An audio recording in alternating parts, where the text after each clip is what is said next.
Welcome to The Royal Heritage, your premier destination for captivating and educational content on world royalty's rich history and heritage. Delve into the fascinating world of history, kings, queens and dynasties as we uncover the stories behind majestic palaces, legendary monarchs and enduring traditions. Imagine a country with over 200 million people, a land filled with natural wealth and a history stretching back over 30,000 years. Yet, despite being surrounded by Spanish-speaking neighbours, Brazil speaks Portuguese. Why? Because it was the only colony in South America claimed by Portugal, not Spain. But how did this happen? And how did Brazil evolve into the nation we know today?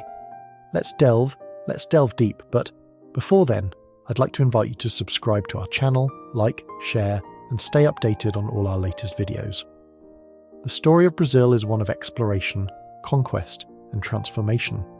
It begins with European explorers venturing into unknown lands, indigenous societies resisting foreign rule, and a long process of shaping a colony into a powerful independent country.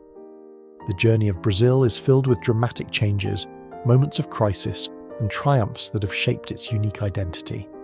The first Portuguese explorer to reach Brazil arrived either at the very end of the 15th century or in 1500. Some believe Duarte Pacheco Pereira discovered Brazil in 1498, while on a mission for Portugal's King Manuel. However, the widely accepted story credits Pedro Álvares Cabral with landing in Brazil in 1500.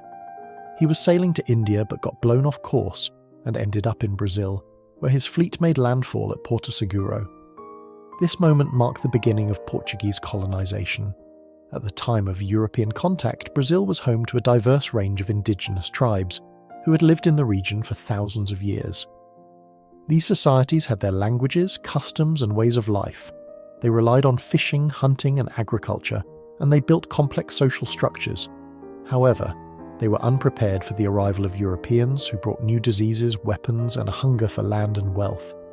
Initially, the Portuguese saw Brazil as a land rich in resources, particularly valuable woods and other natural commodities. Their first interest was economic rather than territorial domination. Yet, as time went on, their ambitions grew. The early years of contact between the Portuguese and indigenous peoples were marked by trade, but also by increasing tensions and conflicts. Once Portugal realised Brazil was within its territory, under the Treaty of Tordesillas, its primary goal was to monopolise trade. The pau-brasil tree, a valuable redwood used for dye, became the first resource to be heavily exploited. At first, the Portuguese cooperated with the indigenous people to harvest these trees, but this alliance did not last. As demand grew, the settlers moved further inland, cutting down more trees. This led them to seek alternative sources of wealth, such as sugar plantations. To work these plantations, the Portuguese enslaved indigenous people. Many resisted, fled, or perished from European diseases. Those who escaped were often recaptured by Portuguese settlers and Jesuit missionaries. By the 1530s, Portugal had divided Brazil into captaincies governed by nobles. Most of these failed, and in 1549, Portugal established a central government in Salvador to strengthen its control.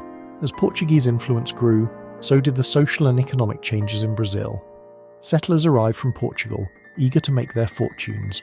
Missionaries came to spread Christianity, often forcing indigenous peoples to abandon their traditional beliefs.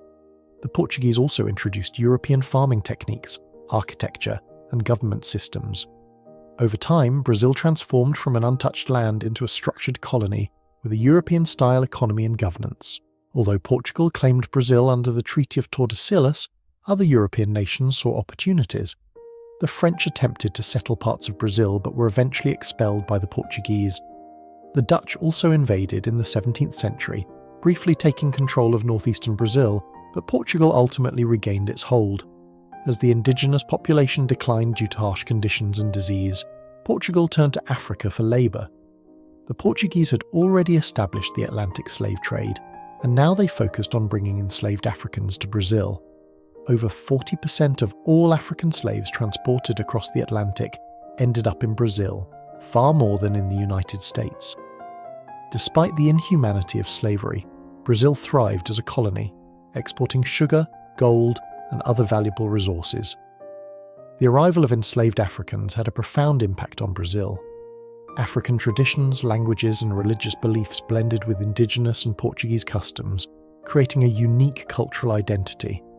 African influences shape Brazilian cuisine, music, and festivals, leaving a lasting imprint on the nation's heritage. However, the brutal reality of slavery meant suffering for millions of people. Many died from disease, exhaustion, and mistreatment, and those who resisted faced severe punishment. By the early 19th century, events in Europe reshaped Brazil's future. When Napoleon invaded Portugal, the royal family fled to Brazil, making Rio de Janeiro the temporary capital of the Portuguese Empire. During their stay, they developed Brazil's economy, built institutions, and expanded trade. This period planted the seeds of independence. In 1821, the Portuguese royal family returned to Europe, leaving Prince Pedro in charge of Brazil. However, Pedro decided Brazil should no longer be a colony. On September 7, 1822, he declared Brazil's independence, famously shouting, "Independence or death." After a brief war with Portugal, Brazil became a sovereign empire with Pedro I as its ruler. The transition from colony to independent nation was not easy. Brazil faced challenges from within, including political divisions, economic struggles, and social unrest. The new country had to define its government, strengthen its economy, and unify its people. However, independence also brought hope and opportunity, allowing Brazil to forge its path on the world stage. Brazil's early years as an empire were turbulent. Pedro I abdicated in 1831, leaving his 5-year-old son, Pedro II, as emperor under a regency. Pedro II later ruled for nearly 50 years, bringing stability and growth. However, in 1889, 1 year after slavery was abolished, the monarchy was overthrown, and Brazil became a republic. The shift from empire to republic introduced new challenges. Different political groups vied for power, and Brazil struggled to establish a stable democratic system. Despite political uncertainty, the country continued to grow, attracting immigrants from Europe and expanding its industries. Throughout the 20th century, Brazil experienced political instability, economic crises, and military rule. In 1930, Getúlio Vargas seized power and ruled as a dictator until 1945. Later, from the 1960s to the 1980s, Brazil was under military control. A new constitution was adopted in 1988, and democracy was restored, though economic challenges remained. Brazil faced periods of inflation, corruption, and social inequality. However, it also saw moments of progress, including economic expansion, cultural achievements, and increased global influence. As the country entered the 21st century, it worked to balance development with social reform. Brazil's history is shaped by Portuguese colonization, indigenous resistance, African slavery, and the struggle for independence. Unlike its Spanish-speaking neighbours, Brazil stands out as the only Portuguese-speaking nation in South America. Despite its complex and often painful past, Brazil remains a powerful and diverse country, built on the foundation of resilience and independence. The story of Brazil is one of endurance, change, and hope, making it a fascinating nation with a rich and dynamic history. If you've enjoyed learning about this incredible country of Brazil, please hit the like button and subscribe to Royal Heritage. Share your thoughts in the comments below.